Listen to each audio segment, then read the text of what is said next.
Um, one final question. So Yeah.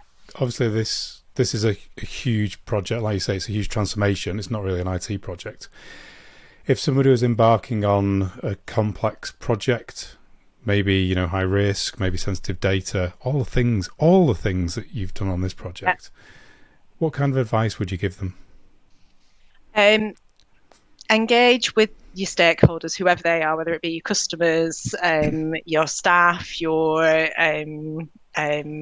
external partners, commercial partners, whoever that may be within your world.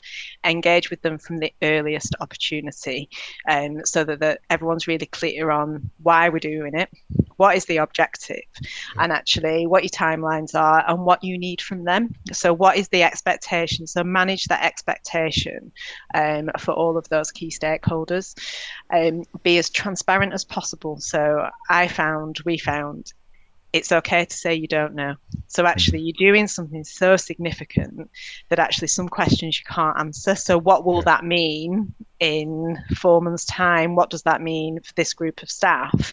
And actually, just being really honest and being able to say we don't know at the moment, but we want to work with you to work that out and keep you engaged within the conversation, because something a significant change like this, for some people that means their job may disappear, but actually there are other areas of work that we need support with. So it's keeping people, those key stakeholders, as engaged as possible. And also, don't be surprised, people are really resilient. So if you yeah, keep them engaged and you keep yeah, them connected in, it's amazing what people can do.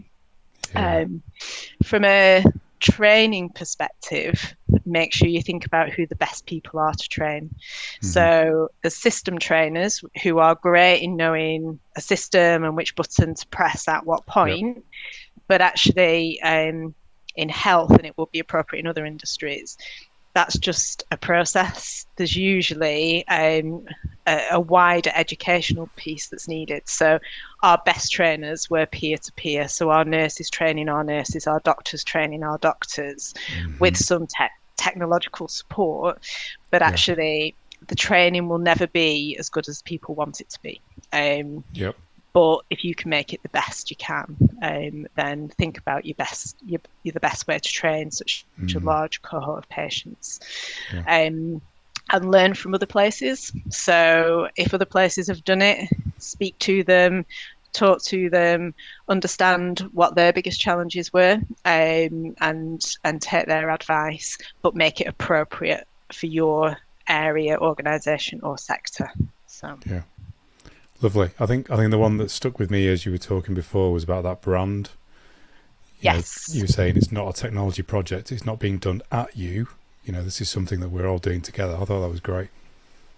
Yeah, and everyone talks about Hive, even people that don't work in Manchester. So I do some work over. It's only across the border. It's only in Salford, but they talk about Hive. Wigan will talk about Hive. It is a very well known brand. And Yeah. nobody talks about Epic, and actually, as a company, Epic are happy with that because it's not about Epic. It's about Yeah. how we are delivering. So, yeah, that brand is very strong.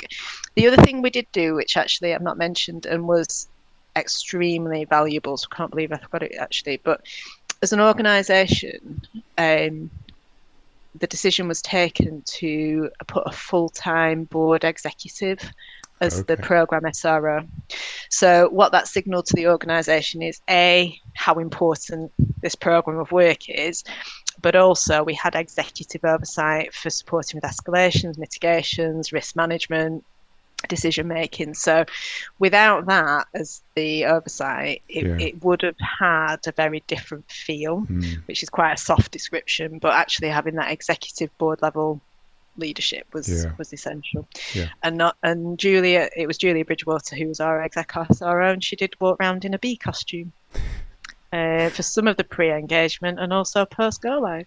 So I bet. she nearly did the Manchester 10K in it. So I bet everyone was buzzing when they saw her. absolutely, well done, Richard. Thank you.